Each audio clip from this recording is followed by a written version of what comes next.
అంట YCP gang. వాళ్ళతో ఈ అమ్మాయి గత 6 నెలలుగా టచ్ లో ఉంది. ఇది ఇప్పుడు కాదు, రాయపాటి అరుణ, ఇప్పుడు నేను చూస్తున్నా రాయపాటి అరుణ గారు చెప్పినట్టు మొత్తము ఎలక్షన్ ముందు రోజాని కలిసింది, జగన్ బ్యాచింగ్ కలిసింది, అందరం కలిసింది. ప్రాపర్ ఎవిడెన్స్ లేక కామ్గా కూర్చుంది. ఈ ఒక్క వీడియో సరిపోదమ్మా అని చెప్పి పంపించేసారు వాళ్ళందరూ. ఈ ఆడియోలు వీడియోలు సరిపోవమ్మా, కిరణాల మీద ఎలక్షన్ ముందు తీసుకుంటే రాజకీయ కుట్ర అవుతుందని చెప్పి పంపించారని చెప్పి సమాచారం ఉంది. కాదు, ఈ అమ్మాయి ఎలక్షన్ ముందే నన్ను బెదిరించి బ్లాక్ మెయిల్ చేసిందని చెప్పి నేను ఎంఆర్ పల్లి పోలీస్ స్టేషన్ లో కేసు నమోదు చేశా. అసలు ఏంటి నీ ప్రాబ్లం? నువ్వు నాకు డబ్బులు ఇచ్చావు, ఎక్కడ ఎవిడెన్స్ ఉందా? ఆ అమ్మాయి నాకు డబ్బులు ఇచ్చినట్టు ఎవిడెన్స్ ఉందా? ఈ రోజుల్లో 1000 రూపాయలు ఇస్తే బాండ్ రాసుకుంటారా? 1,30,00,000 అమ్మాయి నాకు ఇచ్చిందని చెప్పి చెప్పినప్పుడు ఎవరు ఎవిడెన్స్ ఉందా?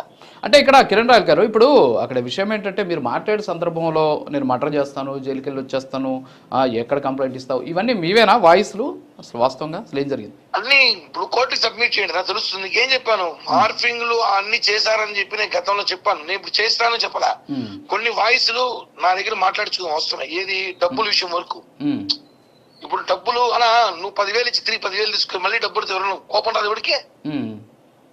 డబ్బులు తీసేసుకుని కూడా నన్ను నాతో నువ్వు 8 సంవత్సరాలుగా రికార్డులు చేసి పెట్టుకుంటున్నావు అంటే నువ్వు ఎంత కిలాడి.